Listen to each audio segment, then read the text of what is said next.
Online offline, very good morning. पहली मुलाकात है।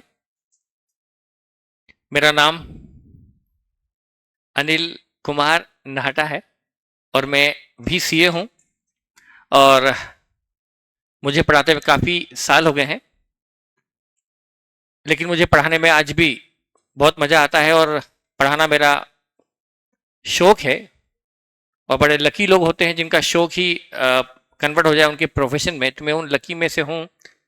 मुझे आज भी पढ़ाना अच्छा लगता है और कोई भी दिन बगैर पढ़ाए मुझे ठीक नहीं लगता। तो मुझे संडे भी पढ़ाने में अच्छा लगता है। तो आप समझ गए होंगे कि आपका आगे क्या हाल होने वाला है।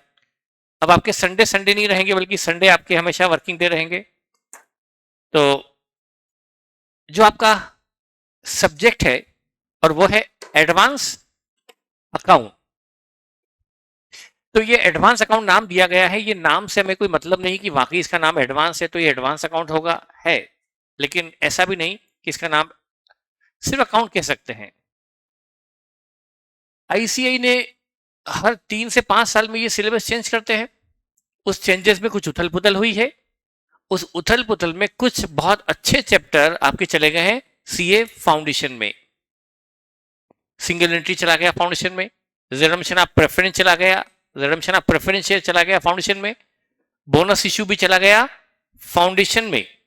लेकिन ये सब होना चाहिए थे इंटरमीडिएट में। तो मेरे हिसाब से ये अप्रोप्रिएट नहीं है कि वो चैप्टर ले जाए जाए फाउंडेशन लेवल पर, क्योंकि वहां ले गए ना तो वहां एग्जाम का लेवल भी उनको बहुत डाउन रखना पड़ेगा, जबकि उनका लेवल बहुत अच्छा हो सकता था। पर ठीक है, चलिए जो भी है। मुझे आपको पढ़ाना है अकाउंट्स। अकाउंट्स के साथ साथ मैं आपको कुछ अकाउंटिंग की स्टैंडर्ड भी पढ़ाऊंगा जो प्रैक्टिकल बेस्ड है, न्यूमेरिकल बेस्ड है। क्योंकि मेरा सब्जेक्ट थ्योरी कम है, थ्योरी नहीं बल्कि प्रैक्टिकल है। तो जो जो प्रैक्टिकल एस्पेक्ट है, जो आपके सिलेबस का काफी बड़ा हिस्सा होता है, वो मुझे पढ़ाना है। तो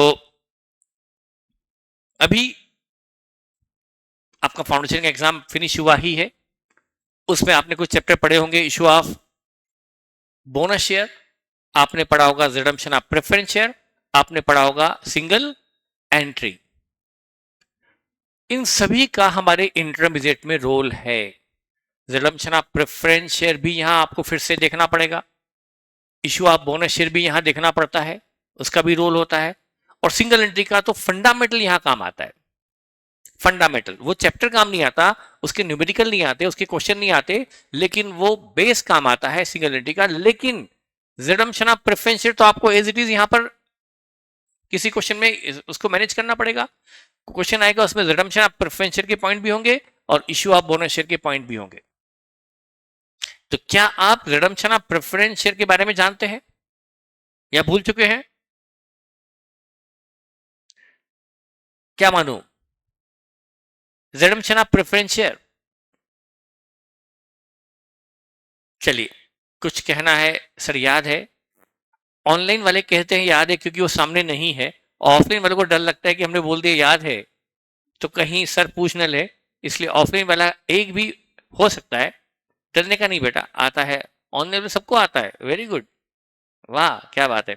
चलिए ठीक है, अभी शुरुआत में देखिए, बाकी आपको बता दूं जो मैं हमेशा कहता हूं कि आपको बाकी सब्जेक्ट में, कॉस्ट में, टैक्स में, बाकी किसी भी सब्जेक्ट में टीचर से ट्यूनिंग बनाने में 1 दिन लगता है।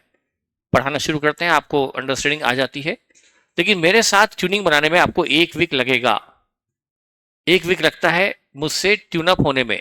शायद कुछ स्टूडेंट मुझसे पढ़े हुए हैं, आप पुरानी दिख रही कुछ, एक आपको भी देखा लग रहा है, 2 स्टूडेंट को मुझे देखा हुआ लग रहा है, आपको भी देखा लग रहा है शायद, नहीं पर आपको तो कंफर्म है। अच्छा, पोस्ट रिजल्ट से आप इधर जो शुरुआत का छोटा है उसकी इधर आए, ओके, और आप भी उसी की थी, ओके। तो मेरी स्टाइल कुछ डिफरेंट है, या जो भी कहा जाए, मैं कुछ नहीं कह सकता कि वो कैसी है क्या है, लेकिन हाँ मुझे ये अच्छा लगता है कि कोई भी चीज को बताया जाए तो उसको बताया जाए विथ रीजन, विथ लॉजिक। क्यों होता है, क्यों होता है वो मुझे बताना ठीक लगता है। ये होता है ये शायद आपको पता हो, पर ये क्यों होता है वो शायद पता ना हो। तो वो भी आपको पता होना चाहिए। तो मेरा फोकस कॉन्सेप्चुअल क्लियरिटी पे ज्यादा है, बेसिक्स पर ज्यादा है, रीजंस पर ज्यादा है, तो उसलिए थोड़ा सा आपको टाइम लग सकता है मुझसे ट्यून अप होने में। ओके, तो मैं शुरुआत में कोई एकदम से ऐसी चीज शुरू नहीं करना चाहता हूं जो आपके लिए बर्डनसम हो, तकलीफ दे हो। तो मैं शुरुआत में बहुत ऐसी चीज जो कोई आपको इजी हो वैसी कुछ शुरुआत करना चाहता हूं। तो आपका ये अकाउंट्स आपके इंटरमीडिएट के फर्स्ट ग्रुप का पहला पेपर होता है एग्जाम में भी, और ये पहला पेपर आपका एग्जाम में अच्छा होना बहुत बहुत जरूरी है। ये बिगड़ गया तो आगे की एग्जाम बिगड़ जाती है, ये अच्छा गया तो कॉन्फिडेंस बढ़ जाता है। इसमें जो आपको दिक्कत आएगी पेपर में जो आती है यूजुअली, वो आती है स्पीड की। सब कुछ आता है, सब कुछ कर सकते थे, एक तो तकलीफ ये हो गई कि सर हम अटेम्प्ट ही नहीं कर पाए। 100 मार्क का पेपर हमें आता था, क्वेश्चन सारे आते थे, क्वेश्चन किए हुए भी थे, देखे हुए भी थे, लग रहा था देखा हुआ है किया हुआ है, लेकिन हम एग्जाम में क्वेश्चन मैनेज नहीं कर पाए टाइम, और 85 का अटेम्प्ट कर पाए, 90 का कर पाए, 92 का ही कर पाए। बहुत कम होते हैं जो ये कहते हैं कि हमने 100 मार्क का अटेम्प्ट किया। पहली प्रॉब्लम तो ये होती है speed management, number 1। Number 2, sir वहां किया, स्पीड से किया, एग्जाम का प्रेशर था, तो सर कुछ गलतियां हो गई, सिली मिस्टेक्स हो गई, कुछ चीज पढ़ने से ही रह गई कि ये पॉइंट पढ़ना ही रह गया, या पढ़ा पर गलत कर दिया, जीरो लगाना था नहीं लगाया, लगाना नहीं था लगा दिया, या कुछ उस तरह की, या मिस्टेक एक जगह लिखा दूसरी की फिगर लिखना भूल गए, ऐसी सिली मिस्टेक जो कर देते हैं, ये सब बहुत भारी पड़ती है, ये तकलीफें ज्यादा होती है। कोई ये नहीं कहता कि सर क्वेश्चन आता ही नहीं था, क्योंकि आईसीआई का जो पेपर पैटर्न है रिसेंटली वो ऐसा है कि कोई भी पेपर बहुत टफ नहीं आता, अकाउंट्स में तो बिल्कुल नहीं आता है। 10 एग्जाम में से एक आध एग्जाम में पेपर वो फोड़ देते हैं, पेपर सेटर के ऊपर डिपेंड करता है, लेकिन यूजुअली पेपर इजी आता है। तो इजी आने के बाद भी गलतियां होती है। Number 1 speed management, number 2 silly mistakes. इन दो पर यदि आपने कंट्रोल ले लिया तो फिर आपका अकाउंट आपका सबसे अच्छा स्कोरिंग सब्जेक्ट होगा, और होना भी चाहिए। और होना इसलिए भी चाहिए क्योंकि इसमें स्कोर करना आसान है, करना जरूरी भी है, क्योंकि ये प्रैक्टिकल है। इससे आपका एग्रीगेट अच्छा बनता है, और पहला पेपर अच्छा आता है तो आगे के पेपर में कॉन्फिडेंस भी आता है। इसलिए इस पेपर का अच्छा होना निहायत ही जरूरी है। उसके लिए आप भी रेडी रहिए, आप भी अपनी पूरे एफर्ट डालिए, और मैं अपनी तरफ से पूरे एफर्ट डालूंगा, क्योंकि मेरे लिए पढ़ाना अर्निंग का एक सोर्स ही नहीं है। मेरे लिए वाकई ये एक, जो मैंने कहा मुझे पढ़ाना अच्छा लगता है, हॉबी है, तो मुझे पढ़ाने में बहुत अच्छा लगता है। बस मुझे पढ़ने वाले बच्चे मिलना चाहिए, यदि वो मिल गए तो मुझे फिर लगता है कि सब कुछ मिल गया, भगवान ने मुझे जो चाहता हूँ वो सब दे दिया। बस मुझे सिंसियर स्टूडेंट चाहिए, डेडिकेटेड स्टूडेंट चाहिए, क्लास में अटेंटिव रहो, होमवर्क करो। चलिए, तो अब हम थोड़ा बहुत शुरू करते हैं। मैं बेसिक से शुरू किया करता था, बेसिक से, पर वो बेसिक जो 11th 12 के होते थे, 11 के होते थे, जब 11 के बेसिक्स जो आपने 11 के शुरू के 4 5 6 दिनों में पढ़े होते थे, वो जो बताता था, तब भी स्टूडेंट का ये कहना होता था कि सर के बेसिक बहुत हाई फाई है, पता नहीं सर क्या पढ़ाते हैं। मैं 11 के बेसिक जो आपके पढ़े हुए उनको जब रीजनिंग पे आता था तो लगता था कि ये क्या है, क्यों है, कैसे है, तो स्टूडेंट हाहाकार करते थे कुछ कि सर क्या पढ़ा रहे समझ ही नहीं आता। तो मैंने वो सब छोड़ दिया, बाद में देखा जाएगा वो बेसिक्स को जो आपके लिए सोचना समझना जरूरी होते हैं। तो बजाय कि मैं उन बेसिक्स पर जाऊं जो कि आपके लिए बिल्कुल थोड़े नए हो सकते थे, उसकी बजाय मैं कुछ ऐसा पढ़ाऊं जो आपके लिए कंफर्टेबल हो, ताकि मेरी इमेज खराब ना हो कि मैं पढ़ाता हूं और समझ में नहीं आता। हाँ, एक वीक बाद आपको कभी कोई दिक्कत नहीं होगी।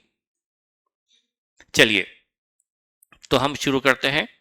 अब क्या शुरुआत किया जाए, तो मैंने सबसे पहले जो शुरुआत करनी है, जो हमें आगे हर चैप्टर में काम आती है, वो है कंपनी की बैलेंस शीट का फॉर्मेट। एक कंपनी की बैलेंस शीट कैसे बनती है उसका फॉर्मेट को हम समझेंगे विथ रीजन। आपका पढ़ा हुआ होगा, पर हमारे हर चैप्टर में इसकी जरूरत पड़ती है। शायद कुछ चैप्टर छोड़ दो, बाकी सब चैप्टर में बैलेंस शीट की ज्यादा जरूरत पड़ती है। चाहे चैप्टर अमालगमेशन हो, वहां भी बैलेंस शीट बनती है। आपका बायबैक हो, उसमें बैलेंस शीट बनती है। इंटरनल रिकॉन्स्ट्रक्शन हो, बैलेंस शीट बनती है। ब्रांच में भी बैलेंस शीट बनती है। ब्रांच के अंदर जितने भी चैप्टर हैं, बहुत सारे होल्डिंग है उसमें बैलेंस शीट बनती है, जितने भी चैप्टर सब में बैलेंस शीट बनती है। और यदि क्वेश्चन ऐसा आ गया, पेपर ऐसा आ गया जिसमें 3-3 बैलेंस शीट आ गई एक ही पेपर में, तो बच्चे हैरान परेशान हो जाते हैं कि सर टाइम मैनेज कैसे करें, 3-3 बैलेंस शीट, 3-3 फॉर्मेट। तो यूजुअली स्टूडेंट को बैलेंस शीट में हमेशा, और एक अपना तो चैप्टर ही है बैलेंस शीट वाला, तो अलग से चैप्टर ही है फाइनेंशियल स्टेटमेंट ऑफ कंपनी, वो अलग चैप्टर है जिसमें बैलेंस शीट बनाना ही सिखाया जाता है। अमल कमीशन में बैलेंस शीट लगती है, होल्डिंग में बैलेंस शीट लगती है, इंटरनल रिकॉन्सिलिंग में बैलेंस शीट लगती है, बायबैक में भी बैलेंस शीट लगती है, और भी चैप्टर है, मैं शायद नाम नहीं ले पा रहा हूं सभी में। तो बैलेंस शीट कैसे बनती है, उसका फॉर्मेट क्या है, वो हमें समझना है। Balance sheet and P and L, क्या आपने पहले पढ़ा हुआ है online? Format of balance sheet देखा हुआ है? कहां पढ़ा है, फाउंडेशन में या ट्वेल्थ में? ट्वेल्थ में कैश फ्लो स्टेटमेंट में balance sheet, twelfth and foundation. आप क्या बोलते हैं? Financial statement of company foundation में था, शेयर कैपिटल में बैलेंस शीट, ठीक है। मतलब मैं मान सकता हूं कि उतने अच्छे से पढ़ा हुआ नहीं है ना? तो सबसे पहले हम शुरुआत करते हैं, फॉर्मेट ऑफ, लिखिए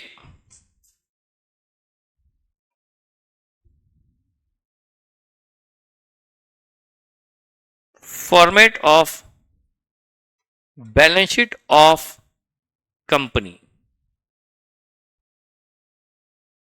कंपनी का बैलेंस शीट कैसे बनाया जाता है, उसका फॉर्मेट क्या है? एज पर शेड्यूल, कौन सी बेटा? Schedule 3, as per schedule 3, yes, schedule 3 of the companies act.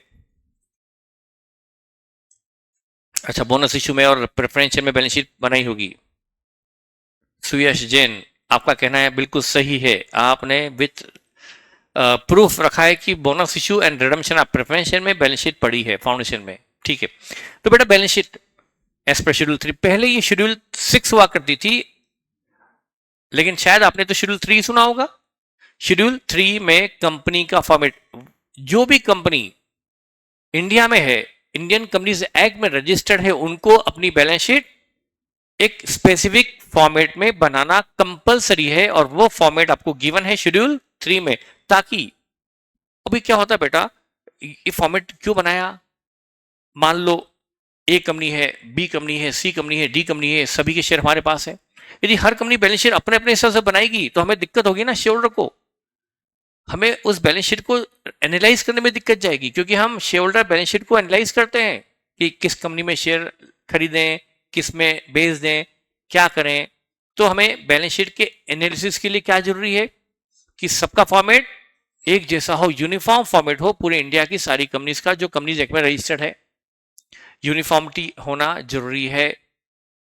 तो वही यूनिफॉर्मिटी आई है, उसके लिए आपको कंपनीज एक्ट शेड्यूल 3 में बैलेंस शीट का फॉर्मेट दिया गया है, और साइमल्टेनियसली पी&एल का फॉर्मेट भी दिया गया है। पुराने जमाने में शेड्यूल 6 में पी&एल का कोई फॉर्मेट नहीं था, लेकिन बैलेंस शीट का फॉर्मेट पहले भी था, शेड्यूल 6 में भी था, शेड्यूल 3 में भी है। तो पी&एल हम बाद में देखेंगे, क्योंकि वो हमारा अभी उसकी हमें जरूरत ज्यादा नहीं पड़ती, वो जरूरत पड़ती है सिर्फ एक ही चैप्टर में। बैलेंस शीट की जरूरत सब में पड़ती है, तो वो हमें देख लेना चाहिए। सबसे पहले फॉर्मेट ऑफ बैलेंस शीट, सबसे पहले आपको पता होगा, हम जब यहां पर लिखते हैं balance sheet, balance sheet of जो भी कंपनी है, x limited company, balance sheet of x limited या जो भी कंपनी का नाम है, नीचे क्या लिखेंगे? डेट। क्या लिखते हैं बेटा डेट के लिए? क्या लिखते हैं बेटा? एज, बोलो, ऑनलाइन भी बोलो ना बेटा, ऑनलाइन भी जवाब दे रहे हैं। Suyash Kanak age on, Aashi age eight, Vivek Rathore age eight, Dhruv Goyal age on, स्वात ओ बेटा एज ऑन वर्ड एलिमिनेट हो चुका है, उसका जमाना गया, एज ऑन थ्रोन अवे। अब आ गया एज एट।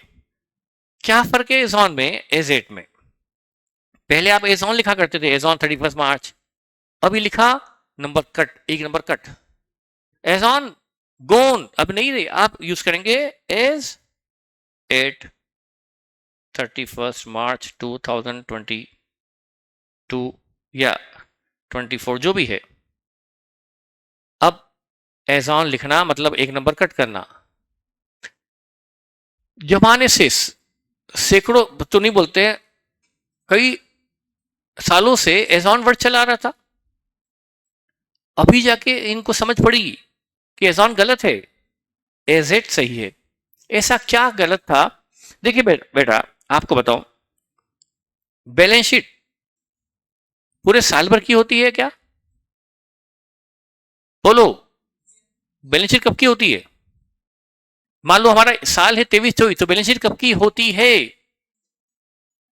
बोलो कितने साल की बैलेंस शीट? ये हमारा एंडिंग 24 है, अप्रैल 23 से मार्च 24, तो ये बैलेंस शीट कब की है?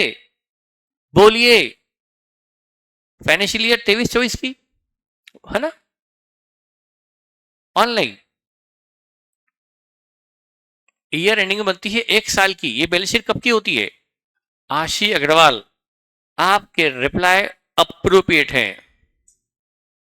बैलेंस शीट साल भर की नहीं होती, पीएनएल होता है फॉर द ईयर, वो होता है फॉर द ईयर मतलब साल भर का, लेकिन बैलेंस शीट साल भर की नहीं होती, वो जिस दिन बनाई जा रही है उस दिन की होती है। लेकिन पीएनएल फॉर द ईयर लिखते हैं उसको, फॉर द ईयर, वो पूरे साल भर का होता है। उसमें सेल कब की होती है? साल भर की। परचेस कब की? साल भर की। एक्सपेंसेस साल भर के। प्रॉफिट भी साल भर का। डेप्रिसिएशन साल भर का। लेकिन बैलेंस शीट साल भर की नहीं होती। क्या डेटर साल भर के होते हैं? या वो फिक्स्ड से क्या साल भर की है कि जिस दिन बैलेंस शीट बन रही है उस दिन की है? वो कैश जो बैलेंस शीट में आई वो कब की है? पूरे साल भर की कैश है या 31 मार्च 24 की कैश है? तो बैलेंस शीट होती है फॉर ए पर्टिकुलर टाइम, लेकिन पीरियड होता है for the year, for the period. तो यहां पर फॉर द ईयर एंडेड नहीं लिखते, बल्कि क्या लिखते हैं? पहले लिखते थे एज ऑन, अब लिखते हैं एज एड। तो एज ऑन क्यों नहीं, एज एड क्यों? पहली बात तो मैंने आपको फॉर बैलेंस शीट बता दिया कि बैलेंस शीट साल भर की नहीं होती, बल्कि जब से कंपनी बनी तब से लेके आज तक की होती है। जब से कंपनी, इसमें शेयर केबल भी होती है ना, शेयर केबल कब की है? जब कंपनी खुली थी तब की। मान लो कंपनी 10 साल पुरानी है तो बैलेंस शीट भी कब से? 10 साल पहले से आज तक की है। तो इसमें बैलेंस शीट में क्या आती? Position as at. जब से कंपनी बनी, यदि कंपनी का इतिहास 24 सालों का है तो पिछले 24 साल तक की है ये। अब आपका बर्थडे पूरे दिन भर चलता है या किसी पर्टिकुलर टाइम पे चलता है? बर्थडे, आपको आपके बर्थडे विशेष, बर्थडे बम हॉस्टल में पढ़ते तो मुक्के पढ़ने शुरू होते कब?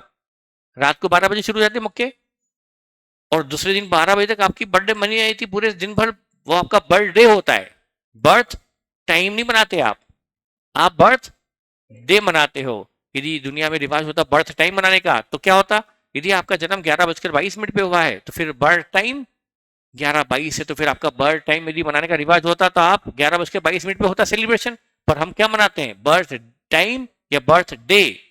तो बर्थ डे मतलब इंटायर डे, बर्थ टाइम मतलब पर्टिकुलर मोमेंट। तो बैलेंस शीट 31 मार्च के पूरे दिन भर की होती है या 31 मार्च के शाम की होती है?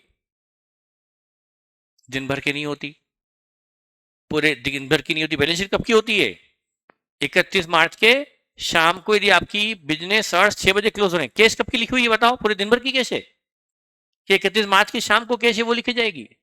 बोलो, कैश आएगी 31। मान लो एक रेस्टोरेंट है, वो रात को 12 बजे क्लोज होता है, तो 31 मार्च का मतलब क्या होगा? 31 मार्च की रात को 12 बजे जो गले में कैश है वो गिन लेंगे और वो कैश लिखी जाएगी। तो कैश कब की लिखेंगे? पूरे 31 मार्च से सुबह के शाम तक की कैश, या 31 मार्च की शाम को गले में जो कैश है वो? तो फिर ये बैलेंस शीट एज ऑन मतलब फुल डे, एज एट मतलब पर्टिकुलर टाइम। बताइए, एज ऑन वर्ड मतलब क्या होता है? पूरा दिन, और एज एट मतलब पर्टिकुलर टाइम, तो बैलेंस शीट पूरे दिन भर की कभी नहीं होती, बल्कि दिन में जो इवनिंग में बिजनेस आवर्स क्लोज होते हैं वहां की होती है। Is it clear? यदि कोई बिजनेस धंधा दुकान 8 बजे बंद होगी तो बैलेंस शीट रात को 8 बजे की है। यदि कोई ऑफिस 6 बजे बंद हो रहा है तो बैलेंस शीट 6 बजे की है। इसलिए बैलेंस शीट के लिए क्या वर्ड यूज किया जाता है? एज एट यूज किया जाता है। एज ऑन करना अब अलाउ नहीं है। Is it clear now? तो हमेशा बैलेंस शीट में हमें एज ऑन नहीं एज एट वर्ड यूज करना है, और रीजन मैंने बताने की कोशिश की है। ठीक है बेटा। अब यहां पर पर्टिकुलर, नोट नंबर और अमाउंट।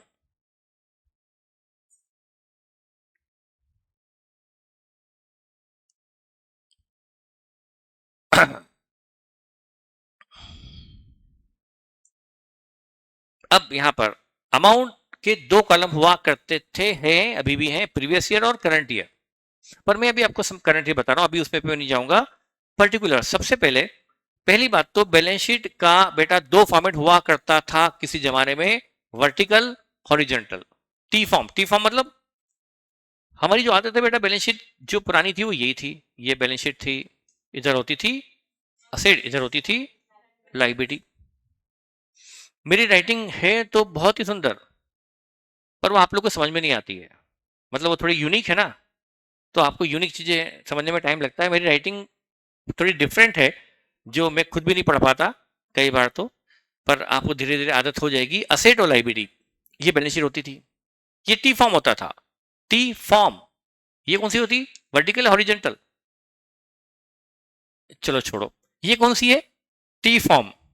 टी फॉर्म है ये पुराना बेटा। इसमें जो कंपनी लॉ का फॉर्मेट बनाने वाले थे बैलेंस शीट का, उसको इस बैलेंस शीट में गलतियां दिखाई दी। यहां पर क्या आती थी लाइबिलिटी में? कैपिटल आती थी, फिर रिजर्व एंड और क्रेडिटर्स, लोन सब आते थे। अब जिन्होंने बैलेंस शीट का फॉर्मेट बनाया, उन्होंने कहा कि क्या ये अमाउंट वापस करना है कंपनी को? क्या कंपनी इस अमाउंट को वापस करेगी? Capital is not refundable. Usually it is refundable at the end of the life of company. जब कंपनी बंद होगी तब ये कैपिटल वापस होगी।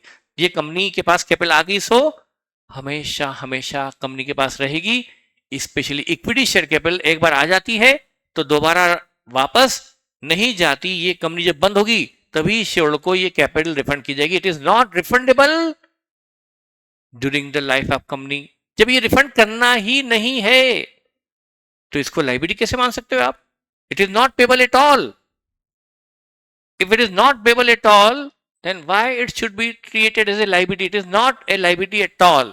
ये liability है ही नहीं, वापस ही नहीं करनी है, तो फिर liability तो सिर्फ ये है। और ये भी वापस करो जरूरी नहीं है कि देना ही है, लेकिन ये तो देना ही है, लोन तो देना ही है। ये लाइबिलिटी है, ये लाइबिलिटी नहीं है। तो अब पहले हम लाइबिलिटी में ये भी दिखाते थे और ये भी दिखाते थे, तो जो गलत था, ये लाइबिलिटी नहीं थी, फिर भी इसको लाइबिलिटी साइड दिखाते थे, तो वो एक गलत फॉर्मेट माना गया, इसलिए इसमें करेक्शन आ गया। अब ये फॉर्मेट कंपनीज एक्ट में अलाउ नहीं रहा, क्योंकि इसमें बेसिक फंडामेंटल एरर थी। जो चीज लाइबिलिटी नहीं है उसको भी लाइबिलिटी साइड में दिखाते थे कि ये टोटल लाइबिलिटी है, जबकि नहीं। ये मान लो 10 करोड़ है और ये मान लो 30 करोड़ है, तो 30 करोड़ ही लाइबिलिटी है, 10 करोड़ थोड़ा लाइबिलिटी है, जबकि आप पूरे 40 को लाइबिलिटी मानते थे। गलत था वो। इसलिए अब नया फॉर्मेट आ गया है, आपको ये फॉर्मेट टी फॉर्म फॉलो करने की जरूरत नहीं, ये आप फॉलो कर ही नहीं सकते। तो ये आपके लिए अब गलत हो गया, इसको हम फॉलो नहीं कर सकते।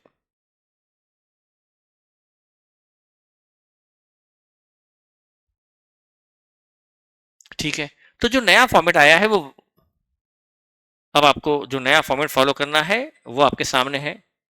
एक ही फॉर्मेट है जो आपको फॉलो करना है, वो देखिए क्या। ये जो मैं शुरू किया हूं, पर्टिकुलर, नोट नंबर, अमाउंट। सबसे पहले यहां पर जिसको हम लाइबिलिटी साइड लिखा करते थे ना, अब उसको, अब लाइबिलिटी की जगह नहीं, एसेट तो होती है, equity and liability word use करते हैं। Equity and liability. अब लाइबिलिटी साइड का नाम बदलकर क्या हो गया है? Equity and liability. इसमें इक्विटी मतलब जो लाइबिलिटी नहीं है वो भी आएगी और लाइबिलिटी भी आएंगी। ये हेडिंग है आपका। ये आपकी लाइबिलिटी साइड का ब्रॉड हेड है। लाइबिलिटी साइड का नाम अब लाइबिलिटी की जगह क्या हो गया है? Equity and liability. ठीक है बेटा। अब इसमें ए सबसे पहले आता है share holder fund. Share holder fund, share holder fund, share holder का फंड, कंपनी में कितना पैसा ऑनर्स का लगा हुआ है, शेयर होल्डर का लगा हुआ है, कितनी पूंजी मालिक लोगों की लगी है, वो है शेयर होल्डर फंड। मान लीजिए एक कंपनी है, उसमें आप लोग हैं शेयर होल्डर और आप लोग हैं क्रेडिटर, लैंडर। आपने कंपनी को उधार माल बेचा हुआ है, आपने कंपनी को लोन दिया हुआ है, तो आप हुए क्रेडिटर एंड लैंडर, आप हुए आउटसाइडर, आप हुए शेयर होल्डर। तो कंपनी में मैं कंपनी हूं, मुझे कैपिटल आपने भी दी, मतलब आपने भी, आप से मुझे मनी मिली है और आपसे भी मुझे मनी मिली है। आपसे मुझे लोन मिला है, मतलब मनी मिली है, आपसे मुझे गुड्स मिला है, तो मुझे आपको मनी वापस करनी है। तो दोनों में फर्क है। आप हैं कंपनी के ऑनर, ऑनर हैं जिन्होंने मुझे जो मनी दी है वो है शेयर कैपिटल, और आपसे मुझे लोन मिला है या गुड्स मिला है, आप हैं क्रेडिटर, आप हैं आउटसाइडर। अब इनसे जो मनी मिली है और आपसे मनी मिली उसमें फर्क है कि आपको मुझे प्रॉफिट में हिस्सा देना है। आप तो क्रेडिटर हैं, आपने मुझे माल उधार बेचा है, आपका पेमेंट लो निकलो, आपने मुझे लोन दिया, आपका ब्याज निकलो निकलो, ब्याज लो निकलो, तो आपको मुझे प्रॉफिट में हिस्सेदारी नहीं देनी है, लेकिन इनको मुझे प्रॉफिट में हिस्सा देना है। ये मेरे कंपनी के ऑनर हैं, मालिक हैं, इनसे जो मिली है वो है कैपिटल, तो उसको कहेंगे शेयर कैपिटल। तो आपका जो फंड है वो अलग आता है और आपका जो पैसा बिजनेस में मेरे लगा है वो अलग से दिखाया जाता है। पता पड़ना चाहिए कि कंपनी में कितना फंड्स आप लोगों का है और कितना फंड्स आप लोगों का है। ये डिस्टिंग्विश करने के लिए दो साइड बनाई गई है। शेयर होल्डर फंड अलग से आता है, शेयर होल्डर फंड के बाद आता है नॉन करंट लायबिलिटी,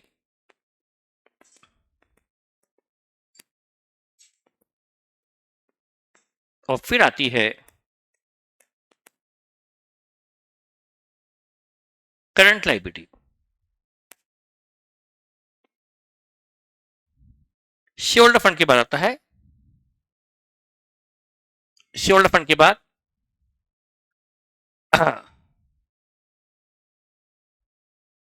हाँ, सबसे पहले शेयर होल्डर फंड, फिर नॉन, मतलब दो पार्ट में डिवाइड कर दिया गया है।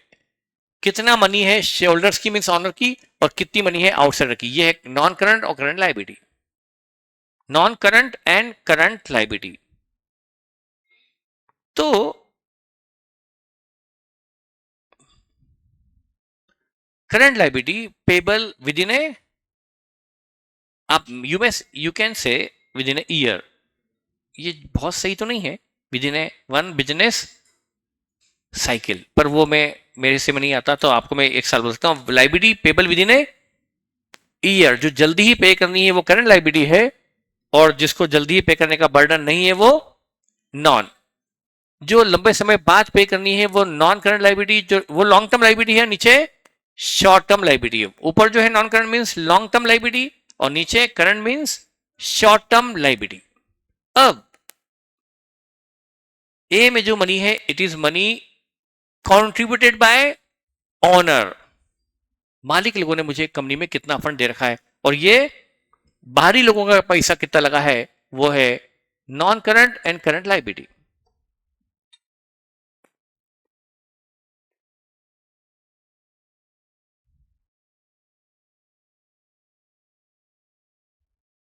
यस, ठीक है। अब shareholder fund, non current liability और current liability. Shareholder fund means owners capital, इसमें एक होती है शेयर कैपिटल और एक होता है रिजर्व एंड सरप्लस। तो लिखिए इसमें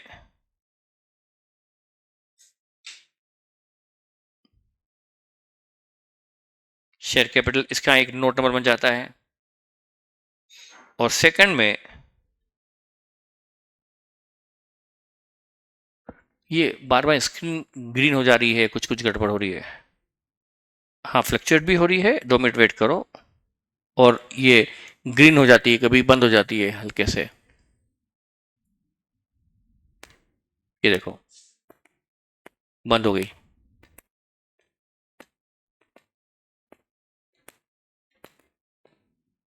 ये आवाज इधर से कुछ आ रही है?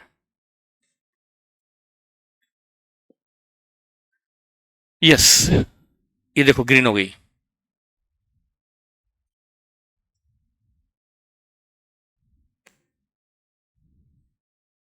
चलिए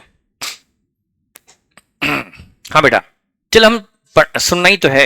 शेयर कैपिटल, शेयर कैपिटल और reserve and surplus. Number one, share capital, it is money provided by share holders owners to the company. Company को कितनी मनी दे रखी है? शेयर होल्डर ने, ऑनर्स ने। इसमें दो होती हैं, इक्विटी शेयर कैपिटल और प्रेफरेंस शेयर कैपिटल। इक्विटी और प्रेफरेंस दो ही होती है। एंड तीसरा होता है, दूसरा होता है रिजर्व एंड सरप्लस।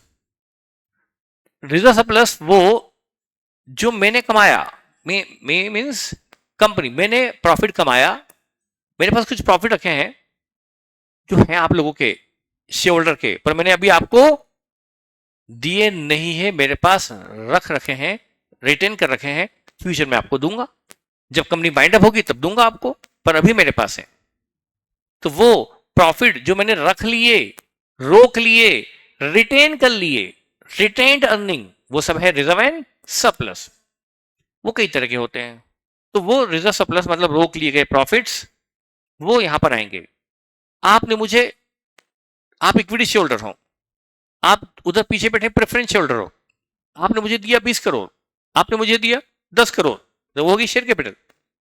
लेकिन उसके बाद मैंने वो पूंजी लेकर प्रॉफिट कमाए, और प्रॉफिट कमाकर मैंने मेरे पास रख रखे हैं, पर वो मैं कंपनी हूं, वो प्रॉफिट मेरे थोड़ा है। और आप लोग क्रेडिटर हो, आप लोग डिविडेंड होल्डर हो, आप लोग लैंडर्स हो, वो प्रॉफिट आपके भी नहीं है, वो प्रॉफिट तो इनके हैं, ऑनर के हैं, पर मैं उनको अभी वापस नहीं कर रहा, मैंने रोक रखे हैं, प्रॉफिट रख रखे हैं। तो वो है रिजर्व एंड सरप्लस, वो भी इन्हीं के हैं, तो वो भी शेयर होल्डर फंड में आते हैं। तो आपका 20 करोड़, आपका 10 करोड़, 30 करोड़ तो आएगा शेयर कैपिटल में, और आपका 8 करोड़ मेरे पास रखा है as a reserve and surplus. तो मेरे पास कुल आपका 38 करोड़ है। 30 तो वो जो आपने दिया था वो आप ही का है, और 8 करोड़ जो मैंने कमाया पर वो है आपका, और मैंने आपको नहीं दिया, तो इन फ्यूचर मुझे वापस करना है, तो वो भी आप ही की पूंजी है जो मैंने रख रखी है, तो वो रिजर्व सरप्लस में आएगी। तो आई थिंक आप मीनिंग ऑफ शेयर कैपिटल तो जानते हो कि what is share capital, equity share capital and preference share capital, I hope you know. But reserve and surplus, reserves अलग होते हैं, सरप्लस अलग होते हैं। रिजर्व मींस रिजर्व्स, तो कहेंगे सर सरप्लस मींस सरप्लस, ऐसा होता है, बच्चे बोलते हैं सर रिजर्व मींस, मैं बोलता हूं रिजर्व मींस रिजर्व्स, हाँ तो फिर बच्चे बोलते हैं सरप्लस मींस सरप्लस। बहुत बढ़िया जवाब है। तो ये जो फॉर्मेट बनाने वाले हैं ये कोई बेवकूफ लोग थोड़ा थे कि जो रिजर्व सरप्लस को अलग अलग लिखते, दोनों अलग अलग चीजें हैं। सरप्लस मींस होता है P&L का क्रेडिट बैलेंस, क्या? प्रॉफिट एंड लॉस का क्रेडिट बैलेंस, मतलब प्रॉफिट्स को बोलते हैं रिजर्व एंड, लेकिन रिजर्व अलग होते हैं और सरप्लस अलग होते हैं। सरप्लस का मतलब सिर्फ और सिर्फ क्या होता है? P&L का क्रेडिट बैलेंस। मैं आपको समझाऊं इसमें फर्क, क्या फर्क है रिजर्व एंड सरप्लस में। मानिए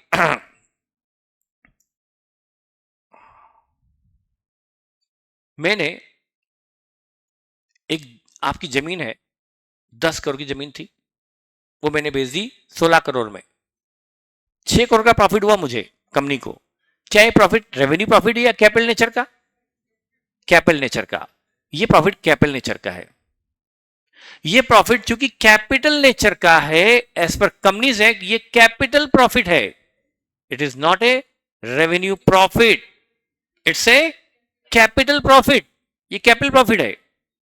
तो फिर कैपिटल प्रॉफिट को हम, और मैं आपको भी सारी चीजें बोल नहीं सकता, पर ये कैपिटल प्रॉफिट जो मैंने कमाया 6 करोड़, मैं आपको डिविडेंड के रूप में नहीं बांट सकता, ये मैं आपको एज ए डिविडेंड नहीं बांट सकता कि ये प्रॉफिट शेयर का लो, बांट दिया, जाओ खाओ पियो मजे करो, फॉरेन टूर करो। नो, कंपनीज एक्ट में इसको बांटना अलाउड नहीं है। क्यों अलाउड नहीं है? ये कोई बिजनेस से प्रॉफिट थोड़ा कमाया मैंने, ये तो जमीन बेचकर कमाया। वो कोई प्रॉफिट, वो प्रॉफिट डिविजिबल नहीं होता, उसको एक अलग अकाउंट में रखना पड़ता है, उसका नाम है कैपिटल रिजर्व। कंपनीज एक्ट ने बता दिया कि इस प्रॉफिट को कहां रखो? कैपिटल रिजर्व में रखो, तो एक रिजर्व हो गया। प्रॉफिट है 6 करोड़ का, आपकी 10 करोड़ की जमीन मैंने 16 करोड़ में बेच दी है, मेरे पास 16 करोड़ रखे हैं बैंक में, मेरे पास वो 6 करोड़ का प्रॉफिट भी बैंक में रखा हुआ है, पर ये प्रॉफिट मैंने बिजनेस से नहीं कमाया, जमीन बेच के कमाया। तो फिर वो प्रॉफिट कौन से नेचर का हुआ? कैपिटल नेचर का। कहां जाएगा? कैपिटल रिजर्व में। वो जाएगा रिजर्व सरप्लस में। कहां जाएगा? कैपिटल रिजर्व में। तो कैपिटल रिजर्व को क्या कहा जाएगा? रिजर्व। करेक्ट। दूसरा, अब एक और चीज, मैंने प्रॉफिट कमाया, हमारा काम है स्टील मैन्युफैक्चरिंग एंड ट्रेडिंग, मैं स्टील बनाता हूं और बनाकर बेचता हूं, ये हमारा काम है। उसमें मैंने प्रॉफिट कमाया 2 करोड़, वो प्रॉफिट मेरा रेवेन्यू प्रॉफिट है, बिजनेस प्रॉफिट है, जो मैंने कमाया बिजनेस से, वो प्रॉफिट से मैं डिविडेंड बांट सकता हूं, उसको मैं रखूंगा अलग अकाउंट में, that is called P&L account. P&L account वो है सरप्लस। तो यदि कंपनी जो प्रॉफिट कमाती है अपने बिजनेस से, उसको उस प्रॉफिट का यदि कुछ हिस्सा बचता है तो कहां रखा जाता है? वो उसको कहते हैं सरप्लस। कंपनी सरप्लस में है, कंपनी सरप्लस में मतलब प्रॉफिट से। और रिजर्व में आते हैं, वो कैपिटल रिजर्व हो गया। आपने सुना होगा रिवोल्यूशन रिजर्व, आई होप ना सुना हो तो बता दूं। मेरे पास एक जमीन है 20 करोड़ की, पर उसकी बुक में वैल्यू तो 5 करोड़ है, बुक में 5 करोड़ की है पर उसकी वर्थ 20 करोड़ है। अब बुक्स में तो 5 पे लिखी है, जो बैलेंस शीट देखेगा वो तो समझेगा 5 करोड़ की जमीन है, समझेगा असेट 5 करोड़ की है, जबकि एक्चुअल में असेट 20 करोड़ की है। तो अब S10, आपको मुझे नाम लेना नहीं चाहिए पर मुझे लेना पड़ेगा, पर मान लो अभी हमको ICI अलाउ करता है कि उस जमीन को 5 से 20 पे ले आओ, आप हिस्टोरिकल कॉस्ट कॉन्सेप्ट भूल जाओ और जमीन को मार्केट वैल्यू पे ले आओ, ऐसा अलाउ करता है ICI के एस अकाउंटिंग स्टैंडर्ड अलाउ करते हैं। तो मुझे जमीन को रिवैल्यू करना पड़ेगा, मेरी 5 करोड़ की जमीन को मैं 20 पे लाऊंगा ताकि वो बैलेंस शीट में 20 पे दिखाई दे, उसकी सही वैल्यू पे दिखाई दे, ताकि बैलेंस शीट को पढ़ने वाला जान ले कि वो जमीन, वो असेट 5 नहीं 20 की असेट कंपनी के पास है, तो जमीन को रिवैल्यू करना अलाउड है। मैं जमीन को 5 करोड़ से 20 करोड़ के लाऊंगा ना, तो एंट्री करूंगा line debit 15 crore to revolution reserve. ये प्रॉफिट मैंने जमीन को 5 से किस पे लाया? 20 पे लाया। क्या ये प्रॉफिट रियलाइज हो गया? मुझे जेब में आ गया? क्या नहीं आया? अभी मैंने सिर्फ पेपर, किताबी एक बोलते ना ख्याली पुलाव है कि प्रॉफिट हो गया, पर एक्चुअल में प्रॉफिट रखे रखे जमीन की वैल्यू बढ़ गई। जैसे आपका मकान है, आपके दादा ने मकान खरीदा था 20,000 में, आज वो 20 लाख की है, वो 2 करोड़ का है, पर आप मकान में रह रहे हो, तो क्या प्रॉफिट आपकी जेब में आ गया? बेचोगे नहीं तब तक प्रॉफिट जेब में कैसे आएगा? वो सिर्फ हाँ प्रॉफिट है। तो ऐसे ही 5 करोड़ की जमीन 20 करोड़ की हो चुकी है, तो हमें क्या करना पड़ेगा? जमीन को 20 पे लाने के लिए लैंड को 15 करोड़ से डेबिट करना पड़ेगा, और जो प्रॉफिट हुआ ना 15 करोड़ का, ये प्रॉफिट रियलाइज, ये जाएगा रिवोल्यूशन रिजर्व में। उसका नाम क्या रखा है? ये प्रॉफिट रिवोल्यूशन की वजह से हुआ है, इसलिए जाएगा रिवोल्यूशन रिजर्व में, ये रियलाइज नहीं है। वही जमीन 5 करोड़ की हम 20 में बेच देते, 5 की जमीन 20 में बिक जाती तो प्रॉफिट कितना होता? 15 करोड़। वो प्रॉफिट कैपिटल प्रॉफिट मानकर उसको जाते कैपिटल, तो कैपिटल रिजर्व मतलब वो अलग प्रॉफिट है, और रिवोल्यूशन रिजर्व एक अलग प्रॉफिट है, सबका नेचर अलग अलग है, तो अकाउंट भी अलग अलग होगा ना बेटा। तो जो प्रॉफिट एक होता है रिवोल्यूशन रिजर्व, वो भी रिजर्व है, एक कैपिटल रिजर्व वो भी रिजर्व है। सिक्योरिटी प्रीमियम, सिक्योरिटी, मैंने आपको 10 रुपए वाला शेयर आप लोगों को 12 रुपए में इशू किया, मुझे 2 रुपए आपसे प्रीमियम प्राप्त हुई, ये मेरा प्रॉफिट है। मैंने आपको लिए आपसे 12 पर शेयर इशू किया 10 वाला, तो 2 रुपए मुझे ऑन मनी मिली, वो कंपनी के लिए प्रॉफिट है। सिक्योरिटी प्रीमियम मेरा प्रॉफिट है, कंपनी का प्रॉफिट है। लेकिन ये प्रॉफिट जो मुझे 2 रुपए का हुआ है बाय वे ऑफ प्रीमियम, क्या ये प्रॉफिट रेवेन्यू प्रॉफिट है या कैपिटल प्रॉफिट है? कैपिटल प्रॉफिट है। इसमें सेक्शन 52 आ जाता है। सेक्शन 52 आके बोलता है कि इस प्रॉफिट को कहीं मत डालो, चुपचाप रख दो, एक अकाउंट सिक्योरिटी प्रीमियम में रख दो, और उसके वो यूजेज जो मैं बताऊंगा बस वही करना, और कोई यूज मत करना। मैं 5 यूजेज बताऊंगा, उसके अलावा इसको टच भी मत करना। तो ये 2 रुपए का जो प्रीमियम का प्रॉफिट है, एक कैपिटल प्रॉफिट तो है, पर ये कैपिटल रिजर्व में नहीं जाएगा, बल्कि एक अलग अकाउंट में जाएगा, that is called security premium reserve, और उसके लिए सेक्शन 52 बोलता है। तो सेक्शन 52 क्या बनवाता है हमसे? एक नए तरह का रिजर्व, क्या बोलते हैं? Security premium reserve. ये बनता है कंपनीज एक्ट के सेक्शन 52 के अकॉर्डिंगली। आपको पढ़ा होगा ना, प्रीमियम का सेक्शन 52 होता है, सिक्योरिटी प्रीमियम तो पढ़ा हुआ है, उसके 5 यूजेस पढ़े हुए, वो सेक्शन 52 में दिए गए। तो उसका एक तो मतलब बताना है कि वो है रिजर्व्स। तो capital reserve is a reserve, revaluation reserve is a reserve, security premium is a reserve. But surplus क्या है फिर? पी एंड एल का क्रेडिट बैलेंस सरप्लस। तो there is a difference between reserve and surplus. Now clear? ठीक है बेटा। और share केवल तो मैंने बताई दी, इक्विटी प्रेफरेंस जरूरत, इसमें कई तरह के होते हैं। मैं तो पूरी लिस्ट है मेरे पास, ढेर तरह के रिजर्व सरप्लस है, वो बाद में बताऊंगा। अब नॉन करंट लायबिलिटी, अब ये आउटसाइड फंड आ गया। ये फंड है आउटसाइडर का, मतलब कंपनी के शेयर्स का नहीं, कंपनी के शेयर होल्डर का नहीं, ऑनर्स का नहीं, बल्कि बाहरी लोगों का फंड है। वो है नॉन करंट, मतलब लॉन्ग टर्म फंड, जो जल्दी ही वापस नहीं करना है। और फिर नॉन करंट लायबिलिटी में आती है सबसे पहले long term borrowing, long term मैं उतना ही फॉर्मेट बता रहा हूं जितना मुझे रिक्वायर्ड है अभी, अदरवाइज ये अपने आप में एक चैप्टर है जो मैं पढ़ाऊंगा अलग से। नहीं, रिजर्व, हाँ capital reserve, general reserve, premium, yes Vivek Rathore आप सही बोल रहे हैं। और there is a difference between reserve and reserve capital, you know. बात बीच में आ गई तो करें कि नहीं करें? Reserve and reserve capital, there is a difference between reserve and reserve capital. पढ़ा है आपने रिजर्व कैपिटल, रिजर्व्ड कैपिटल,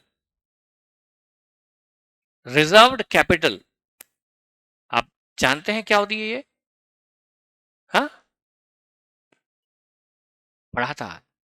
हाँ, रिजर्व्ड कैपिटल अलग चीज होती है, रिजर्व अलग चीज होती है और रिजर्व्ड कैपिटल अलग चीज होती है। बेटा रिजर्व कैपिटल मतलब क्या होता है? कैपिटल का वो हिस्सा जो मैं आपसे सिर्फ बाइंडिंग अप पे मांगूंगा, उसके पहले नहीं मांग सकता, ऐसा भी होता है, वो अलग चीज है। रिजर्व्ड कैपिटल बीच बीच में चीजें आ रही है तो जस्ट फॉर नॉलेज पढ़ लेना चाहिए। इसका सिलेबस से बस हिस्सा ना हो लेकिन नॉलेज तो हो। हम सीए जैसी डिग्री पे जा रहे हैं, हम नहीं जानेंगे तो कौन जानेगा? एक doctor, engineer? No, CA commerce की हाईएस्ट डिग्री है, इससे अपर लेवल डिग्री नहीं है। कॉमर्स का हाईएस्ट लेवल क्या है? CA degree. तो उसको तो पता ही होना चाहिए जो कॉमर्स के स्टूडेंट को क्या होता है। रिजर्व्ड कैपिटल मतलब capital that can be called by company only at the time of binding up. For example, आप मेरे शेयर होल्डर हैं, 100 रुपए की शेयर कैपिटल है, 100 रुपए की, मैंने कह दिया भाई उसमें से 20 रुपया ना मैं आपसे मांगूंगा ही नहीं, 100 में से 80 मांगूंगा, 20 रुपया मांगूंगा ही नहीं। जब कंपनी वाइंड अप होगी, बंद होगी, लिक्विड होगी, खत्म होगी, कंपनी का जब अंतिम समय आएगा और जब फंड्स की जरूरत पड़ेगी मुझे लाइबिलिटी चुकाने के लिए, तब मैं आपसे 20 रुपए मांगूंगा। उसके पहले मैं आपसे 20 रुपया नहीं मांगूंगा। लेकिन 80 में जब चाहे तो मांग सकता हूं। तो 20 जो मैं आपसे नहीं मांग सकता उसको क्या कहेंगे? वो कैपिटल जो रिजर्व रख ली गई, which can be called up only at the time of winding up, that will be called reserved capital, capital that can be called only at the time of winding up. मैंने कहा ना मैं थोड़ा सा deep में चले जाता हूं, आपको धीरे धीरे आदत डालनी पड़ेगी, मैं चाहता हूं कि आदत आसी डल जाए। अब बेटा ये रिजर्व कैपिटल मतलब मैंने बता तो दिया क्या होती है, पर क्यों होती है, क्या वजह है इसकी, क्या जरूरत है कंपनी को ऐसा करने की, उसका भी रीजन जानना चाहेंगे आप? डीप में जा रहा हूं, आर यू रेडी? क्योंकि मुझे तो डीप में जाने में बहुत डर लगता है। मैं स्विमिंग सीख रहा हूं, 3 फीट में ही मुझे डर लगता है, तो डीप तो छोड़ दो, क्या आप डर रहे हैं? डीप में जाऊं? ठीक है। मान लो आप हैं शेयर होल्डर और आप हैं डिवेंचर होल्डर या क्रेडिटर, ठीक है। आपके जो 80 रुपए आएंगे ना बेटा मेरे पास, वो तो मैं बर्बाद कर सकता हूं। 80 रुपए आए आपसे मुझे मिले, मैंने बिजनेस में लगाकर गंवा दिए, बर्बाद कर दिए, लूज कर दिए, नुकसान कर दिया 80 रुपए का, तो समझ में आया? तो आपके 80 रुपए तो मैं बर्बाद कर दूंगा, और 80 रुपए तो जो आपने मुझे पूंजी दी है वो तो मैं बर्बाद कर दूंगा, नष्ट कर सकता हूं। मैं कंपनी की बात कर रहा हूं, कंपनी के डायरेक्टर, उसमें आप खतरे में आ जाओगे। आप क्रेडिटर हो, आप डिवेंचर होल्डर हो, मुझे आपको पैसा वापस करना है, पर इनसे जो पैसा आया वो तो मैंने बर्बाद कर दिया, तो आपका पेमेंट खतरे में आ जाएगा। अब आपका पेमेंट खतरे में आ गया, कौन सी मनी ऐसी जो मैं इनसे नहीं ले पाया और खत्म नहीं कर पाया? 20 रुपया। तो आप बड़े सेफ हो, आप क्रेडिटर आउटसाइडर बहुत सेफ हो गए। किस वजह से? जब कंपनी बंद होगी और आपके पेमेंट का समय आएगा तो पहले क्या होगा? पहले मैं क्या करूंगा, कंपनी के वाइंडिंग अप पर इनसे 20 रुपए मांगूंगा, ये सिर्फ कम मांगूंगा, और तब तो बिजनेस धंधे बंद हो चुके होंगे, काम काज बंद हो चुका होगा, ट्रेडिंग बंद होगी, मैन्युफैक्चरिंग बंद, तब मैं आऊंगा, तब 20 रुपए लूंगा। क्या वो मैं बर्बाद कर पाऊंगा उसको 20 रुपए को? वो पूंजी मेरे पास रहेगी और उसी मनी में से आपको आपका पेमेंट, आपका लोन, आपका अमाउंट मिल पाएगा। यदि ये 20 रुपए मैंने पहले ले लिए होते तो क्या होता, सोचो, 100 रुपए का शेयर था, 80 भी ले चुका था, 20 भी ले चुका था, पूरे 100 ले चुका था, तो मैंने हो सकता है पूरे 100 ठिकाने लगा दी हो, मेरे पास कुछ नहीं बचा आपको देने के लिए, तो आप मुसीबत में आओगे। वाइंडिंग अप पे आपको कुछ नहीं मिलेगा, कंपनी इंस्टॉलमेंट मान ली जाएगी। लेकिन यदि 20 रुपए का मैंने रिजर्व रख लिया है कि 20 रुपए में मंगाऊंगा only at the time I winding up, तब आप बहुत फायदे में हो गए। क्या फायदा हो गया आपको? आपको ये गारंटी हो गई कि जो 20 रुपए मिलेगा हर शेयर होल्डर से, वो मनी कहाँ आएगी? कंपनी के पास, और कंपनी उसमें से क्या करेगी? बिजनेस करेगी, मशीन में लगाएगी, या क्रेडिटर को पे करेगी? आउटसाइडर को पे करेगी, क्योंकि उस वक्त धंधे तो बंद हो चुके हैं, कंपनी तो वाइंडिंग अप प्रोसेस में है, बिजनेस तो बंद हो गया, बिजनेस करना अलाउड ही नहीं रहा। तो उस केस में क्या होगा, वो 20 रुपया जो आएगा वो किसके काम आएगा? आउटसाइड लाइबिलिटी को पेमेंट सर्टेन हो जाएगा, तो रिजर्व कैपिटल का फायदा मिलता है किसको? आउटसाइड क्रेडिटर को। अब इसका कंपनी को फायदा क्या हुआ? भाई ये तो फायदा आपको हुआ, मुझे क्या फायदा? यदि मैंने 20 रुपया रिजर्व कर लिया तो मुझे उधारी बहुत इजीली मिलेगी, मुझे लोन बहुत इजीली मिलेंगे। क्यों? मुझे आप उधार माल इजीली बेच दोगे, क्योंकि आपको उधार बेचना रिस्की नहीं लगेगा, तो आप मुझे उधार माल बेच दोगे, उधार माल बेचोगे तो मेरा बिजनेस ग्रो होगा, तो मुझे उसके फायदे मिलेंगे, वो सब चीजें हैं। तो वो होती है कौन सी कैपिटल? Reserve capital. और रिजर्व अलग चीज होती है। रिजर्व वो जो प्रॉफिट अर्न किए पर रख लिए गए, सरप्लस वो जो प्रॉफिट कमाया पर अभी डिस्ट्रीब्यूट नहीं किया, ये है रिजर्व एंड सरप्लस। बहुत चीजें हैं समझने के लिए, इसमें पर ये आया। अब आ गए लॉन्ग टर्म बोरिंग पर। लॉन्ग टर्म बोरिंग वो बोरिंग जो अभी वापस नहीं करना है, payable after 1 year, payable after. इसमें लॉन्ग टर्म बोरिंग भी होती है secured and unsecured. Secured boring, unsecured boring.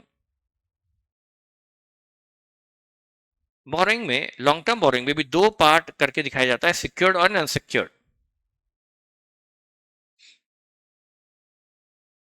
मैंने आपसे लोन लिया और लोन के बदले में मैंने आपके मेरी बिल्डिंग के पेपर आपके पास रख दिए, मेरी बिल्डिंग के पेपर, कंपनी की बिल्डिंग के पेपर आपको रख दिए। अब आप सेफ हो या अनसेफ?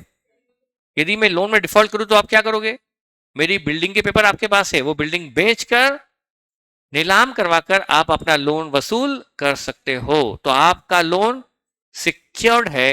तो जब आपने जो मुझे लोन दिया है, यदि वो किसी ने किसी असेट के मॉर्गेज से सिक्योर्ड है, तो वो आएगा सिक्योर्ड कैटेगरी में। और एक, मैंने आपसे लोन ले लिया दोस्ती यारी में, लाओ यार लोन दे दो 50 लाख का, और बदले में कोई पेपर वेपर नहीं रखे, तो आपका लोन क्या हो गया?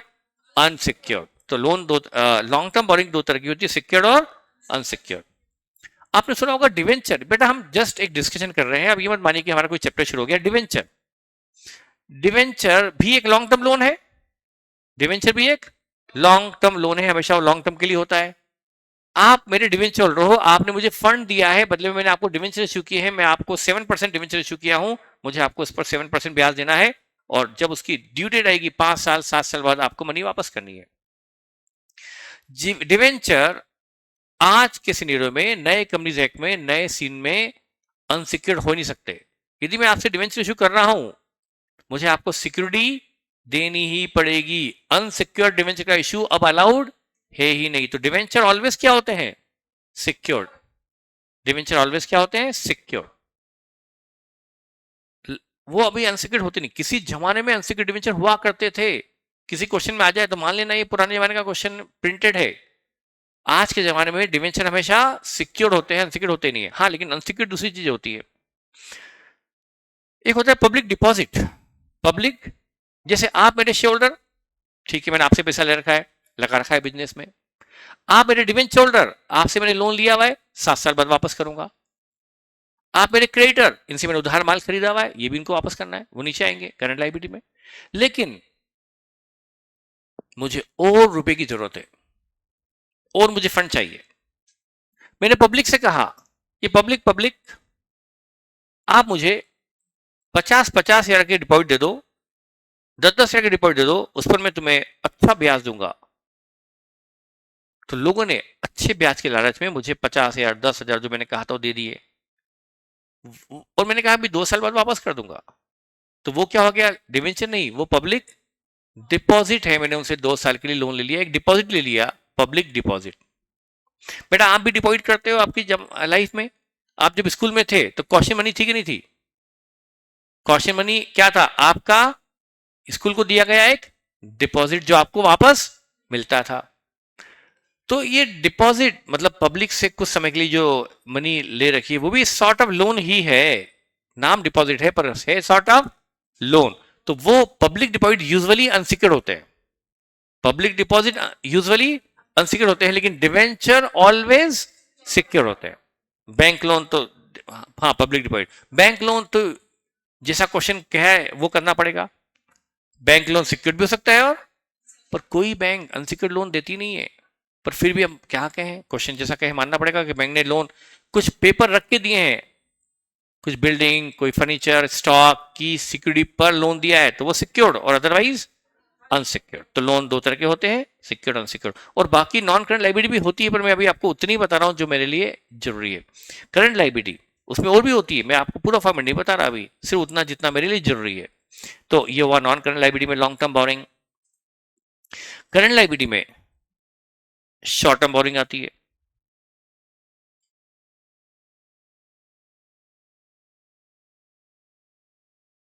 शॉर्ट टर्म बोरिंग वो बोरिंग जो कम समय के लिए है, जो payable within a year है, जो payable within a year है उसको बोलते हैं शॉर्ट टर्म बोरिंग। कोई एग्जांपल है आपके पास शॉर्ट टर्म बोरिंग? नहीं वो बोरिंग नहीं है, उसको उधारी नहीं बोलते हैं, वो नीचे आएगा, यहां पर आने वाला ट्रेड पेबल नीचे आएगा, अब अलग से आता है ट्रेड पेबल। सर इसमें आपके वो क्रेडिटर प्लस बिल्स पेपर इसमें आते हैं, क्या आते हैं? क्रेडिटर्स प्लस बिल्स पेबल इसमें आते हैं, ट्रेड पेबल अलग से आते हैं। बैंक ओवरड्राफ्ट, ईएमआई को अदर करंट लायबिलिटी में लिखते हैं,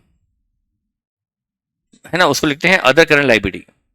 अदर, आप सोच सही रहे। शॉर्ट टर्म बोरिंग मेरे लिए भी बताना आपको मुश्किल हो जाएगा क्योंकि आप और मैं बिल्कुल अभी नए नए हैं। इन्होंने जो दिया है बैंक ओडी, क्या वो जानते हैं? बैंक ओवरड्राफ्ट, बैंक ओवरड्राफ्ट जानते हैं? वो कौन सी लायबिलिटी है, शॉर्ट टर्म या लॉन्ग टर्म?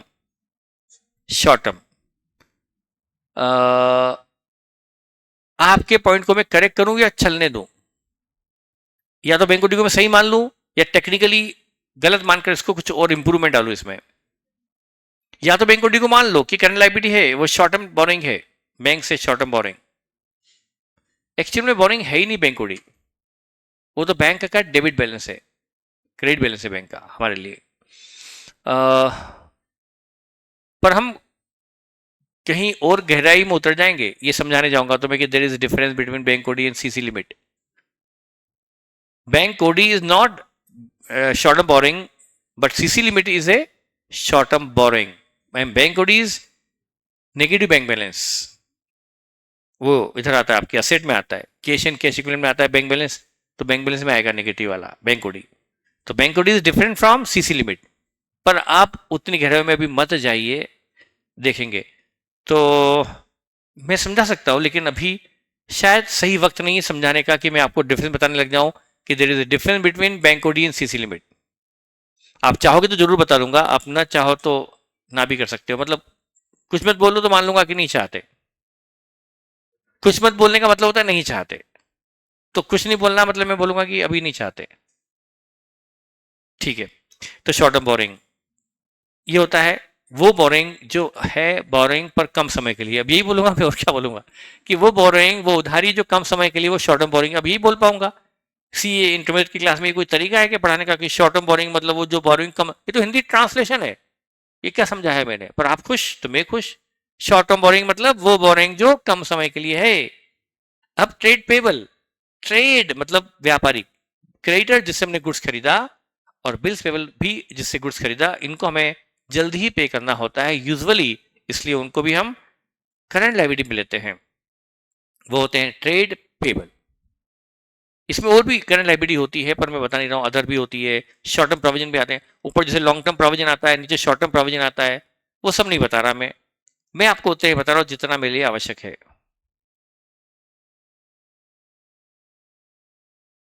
हाँ, यहाँ ही आ सकता है जो जो जरूरी है लॉन्ग टर्म बोरिंग के अलावा। ठीक है, ये टोटल हुआ।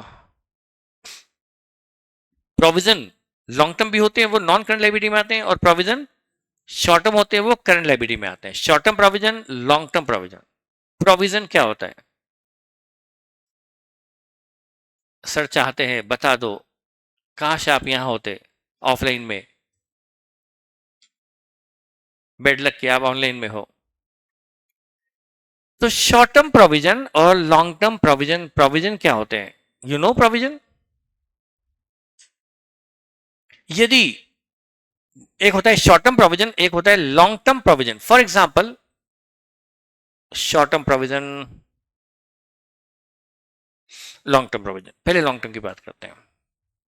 मैं एक कंपनी हूं, मेरा एक एम्प्लॉय है मिस्टर श्रीवास्तव। ये अभी ये अभी 52 ईयर के हैं। जब ये 62 होंगे तब मुझे इनको रिटायर करना होगा, और मुझे उनके रिटायरमेंट पर कुछ पेमेंट करना पड़ेगा, रिटायरमेंट बेनिफिट्स मुझे देने पड़ेंगे, या मतलब जो भी हो। अब मुझे देने हैं कब? 10 साल बाद। पर मुझे 10 साल बाद जब पेमेंट करना पड़ेगा उनको एक लमसम अमाउंट, इतना बड़ा अमाउंट मैं कहां से लाऊंगा? तो मैंने क्या करा, हर साल थोड़ा थोड़ा अमाउंट बचाना शुरू किया। तो वो उसके लिए मैं बनाऊंगा प्रोविजन, जो मुझे 10 साल बाद उनको पेमेंट करना है, रिटायरमेंट बेनिफिट्स या ग्रेच्युटी। जानते हैं ग्रेच्युटी? ग्रेच्युटी, पीएफ, नाम सुना है ग्रेच्युटी, पीएफ। अब मैं, हाँ, अब मैं आपको कहां से कहां जाऊं? मैं पीएफ ग्रेच्युटी समझा नहीं सकता। जब आप बैंक कोडी और सीसी समझना नहीं चाहते अभी, तो फिर वो पीएफ और ग्रेच्युटी तो समझाने की जरूरत ही नहीं, वो तो एक अलग ही एक्ट है। प्रोविडेंट फंड, ग्रेच्युटी, ग्रेच्युटी की मनी वर्कर को उसके रिटायरमेंट पे दी जाती है। तो मुझे अभी 52 साल है, पर उसको देना है मुझे 10 साल बाद। 10वें साल ही इंतजाम सोचूंगा पेमेंट का, या अभी से इंतजाम करूं थोड़ा थोड़ा? यदि मैं 10वें साल ही सोचूंगा तो मुझे दिक्कत आएगी पेमेंट लमसम करने में। आप एग्जाम्पल सोचिए, एग्जाम्पल यह है कि आपको एक मकान बनाना है आज से 5 साल बाद, या आप 10 साल बाद मकान बनाना चाहते हैं, तो क्या 10वें साल ही सब इंतजाम करोगे, या अभी से थोड़ी सेविंग करोगे? हर साल थोड़ा थोड़ा बचाना पड़ेगा, तभी आप 10वें साल मकान बना पाओगे। तो लॉन्ग टर्म प्लानिंग करनी पड़ती है। तो यदि कंपनी को कोई ग्रेच्युटी का अमाउंट 10 साल बाद देना है, तो कंपनी क्या करती है, उसके लिए हर साल थोड़ा थोड़ा प्रॉफिट बचाकर एक फंड में डालती रहती है, gratuity fund, gratuity payable, gratuity fund, gratuity fund, gratuity fund. तो वो क्या हो गया, ग्रेच्युटी फंड क्या हो गया, एक लॉन्ग टर्म प्रोविजन, जो मुझे 10 साल बाद पेमेंट करना है, उसके लिए मैंने अभी से प्रोविजन करना शुरू कर दिया। तो वो है लॉन्ग टर्म प्रोविजन। वो कहां आएगा, नॉन करंट लायबिलिटी में। लेकिन मुझे सरकार को इनकम टैक्स देना है, मैं कंपनी हूं, मेरी इनकम है, मुझे हर साल इनकम होती है, और हर साल मुझे उस इनकम पर टैक्स देना पड़ता है, जिसको बोलते हैं इनकम टैक्स। वो इनकम टैक्स 10 साल बाद देना है या जस्ट अभी देना है? इनकम टैक्स कब देते बेटा, हर साल। जानते हैं ना इनकम टैक्स? तो इनकम टैक्स तो आपको हर साल देना पड़ता है, कि 10 साल बाद। अभी इस साल का इनकम टैक्स इस साल, अगले साल का अगले साल, तीसरे साल का तक। तो इनकम टैक्स जो मुझे देना है, उसके लिए मैंने प्रोविजन बनाया, वो कौन सा होगा, शॉर्ट टर्म प्रोविजन। तो इनकम टैक्स के लिए यदि बना है प्रोविजन तो वो शॉर्ट टर्म प्रोविजन, और ग्रेच्युटी के लिए बना है तो वो long term provision. Long term provision कहां आता है, नॉन करंट लायबिलिटी में, और शॉर्ट टर्म प्रोविजन आते हैं करंट लायबिलिटी। इसमें आप प्रोविजन फॉर डाउटफुल डेट्स मत लीजिएगा। प्रोविजन फॉर डाउटफुल डेट्स वो कभी इसमें नहीं आता, वो लायबिलिटी है क्या? ग्रेच्युटी तो देना है, इनकम टैक्स तो देना है, वो लायबिलिटी है। लेकिन प्रोविजन फॉर डाउटफुल डेट्स क्या आपकी लायबिलिटी है? प्रोविजन फॉर डाउटफुल डेट समझते हैं बेटा आप लोग, क्या है वो? किसी को देना है क्या, कि यदि बेड डेट्स हो गई तो वो लॉस सम इस प्रोविजन से चार्ज करेंगे, वो है ना। तो क्या प्रोविजन फॉर डाउटफुल डेट्स या provision for bad debts is a liability? No, it's not a liability. It is profits set aside for future set off bad debts losses. तो प्रोविजन फॉर डाउटफुल डेट्स या provision for bad debt is not a liability at all. तो वो इसमें आएगी नहीं, वो यहां नहीं आते, वो शॉर्ट टर्म प्रोविजन नहीं है, वो तो डेटर में से लेस होते हैं, वो मैं बताऊंगा बाद में. पर वो प्रोविजन नहीं जो करंट लायबिलिटी में है, क्योंकि वो लायबिलिटी नहीं, किसी को पे ही नहीं करना है, तो लायबिलिटी में कैसे आ जाएगा वो? Is it clear? तो ये मैंने बताया क्या होती है लॉन्ग नॉन करंट लायबिलिटी, क्या होती है करंट लायबिलिटी. ठीक है, टाइम हो गया क्या? 11:30 था. सॉरी सॉरी सॉरी सॉरी, 11:41 हो गया मुझे, क्योंकि मेरी आदत 1.5 घंटा क्लासेस लेने की, आज भी मुझे 1 घंटा अलॉट हुआ है. ठीक है बेटा, सॉरी 10 मिनट आपका क्लास लेट कर दिया. कल मिलेंगे. Thank you.